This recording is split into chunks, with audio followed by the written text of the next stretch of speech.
आज हम बात करेंगे क्यों बहुत से इंडियन स्टूडेंट्स यूएस को छोड़ नहीं रहे बल्कि अपने ऑप्शंस और स्ट्रैटेजी को रिकैलिब्रेट यानी दोबारा सोच समझ रहे हैं। हाल के यूएस वीजा रूल्स में बदलाव, ऑप्शनल प्रैक्टिकल ट्रेनिंग यानी ओपीटी की अनसर्टेनिटी और पॉलिटिकल सिग्नल्स की वजह से स्टूडेंट्स अब अपने रिटर्न ऑन इन्वेस्टमेंट यानी आरओआई को लेकर ज्यादा सोच रहे हैं। ईटीएस यानी एजुकेशनल टेस्टिंग सर्विस के ग्लोबल जनरल मैनेजर ओमार चिहाने ने हाल ही में न्यू दिल्ली में कहा कि इंडियन स्टूडेंट्स अब वाइडर हॉरिजन्स एक्सप्लोर कर रहे हैं और ये सिर्फ यूएस तक लिमिटेड नहीं है। तो क्या है पूरा मामला, आइए जानते हैं आज की इस वीडियो में। हाय, मेरा नाम है वर्षा दुबे और आप मुझे देख रहे हैं एनबीटी टेक एड पर। टॉफल यानी test of English as a foreign language, जो एडमिशंस और वीजा पर्पसेस के लिए स्टैंडर्ड इंग्लिश प्रोफिशिएंसी टेस्ट है, अब इंडियन स्टूडेंट्स के लिए फ्लेक्सिबिलिटी का रास्ता खोल रहा है। चिहाने के अनुसार स्टूडेंट्स सिर्फ यूएस नहीं देख रहे बल्कि जर्मनी, आयरलैंड, न्यूजीलैंड और यूएई जैसी कंट्रीज की ओर भी इंटरेस्ट बढ़ा रहे हैं। एक टॉफल स्कोर कई देशों में एडमिशन के दरवाजे खोल सकता है, जिससे स्टूडेंट्स अपने एकेडमिक और करियर गोल्स के लिए मल्टीपल ऑप्शंस रख सकते हैं।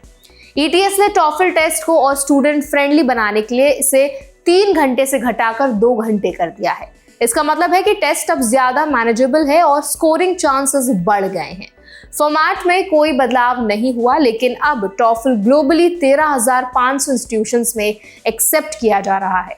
इसका मतलब साफ है कि स्टूडेंट्स अब सिर्फ यूएस तक लिमिटेड नहीं बल्कि ग्लोबल एकेडमिक ऑप्शंस के लिए प्रिपेयर कर सकते हैं। एआई एरा में यूनिवर्सिटीज ऑथेंटिसिटी और कम्युनिकेशन स्किल्स को लेकर ज्यादा सेंसिटिव हो रहे हैं। चिहाने ने बताया कि एआई टूल्स जैसे चैटजीपीटी ने असेसमेंट प्रोसेसेस को रीथिंक करने पर मजबूर कर दिया है। ऐसे जल्दी जनरेट किए जा सकते हैं, लेकिन रियल कम्युनिकेशन और कॉम्प्रिहेंशन स्किल्स वैलिडेट करना जरूरी है। टॉफल रीडिजाइन का मकसद यही है कि स्टूडेंट्स की रियल स्किल्स मेजर हो और एआई एरा में भी टेस्ट रेलेवेंट रहे। इंडियंस के लिए जानना जरूरी है कि यूएस में एजुकेशन परस्यू करना अभी भी फीजिबल है, लेकिन प्लानिंग और फ्लेक्सिबिलिटी चाहिए। ऑप्शनल प्रैक्टिकल ट्रेनिंग यानी ओपीटी के रूल्स और वीजा अनसर्टेनिटी को समझना बहुत क्रिटिकल है। स्टूडेंट्स को हमेशा अवेयर रहना चाहिए कि कौन से प्रोग्राम्स और कंट्रीज उनके एकेडमिक और करियर गोल्स के लिए सूटेबल है।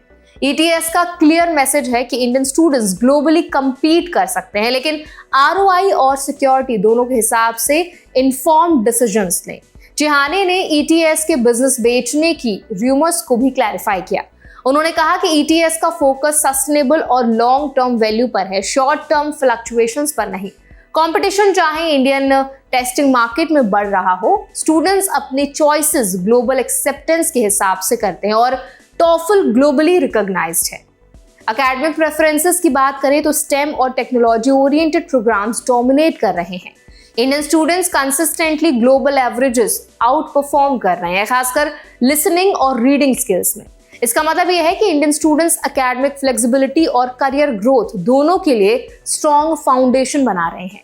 प्रैक्टिकल टेक अवे ये है कि इंडियन स्टूडेंट्स यूएस को छोड़ नहीं रहे बल्कि अपने ऑप्शंस और रिकैलिब्रेट कर रहे हैं।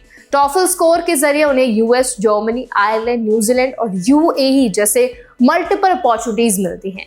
एआई एरा में असेसमेंट और स्किल वैलिडेशन जरूरी है और ईटीएस ने टेस्ट को स्टूडेंट फ्रेंडली और ग्लोबली एक्सेप्टेड बनाया है।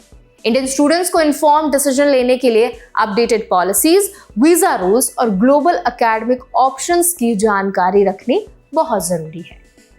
तो आई होप ये वीडियो आपके लिए हेल्पफुल रहा होगा। अब इस पूरे वीडियो पर आपका क्या टेक है, आप क्या राय रखते हैं, आपका क्या ओपिनियन है, कमेंट्स के जरिए हमें जरूर बताएं। ऐसे और भी वीडियोस के लिए, अपडेट्स के लिए हमारे चैनल एनबीटी टेक एड को भी जरूर सब्सक्राइब करें।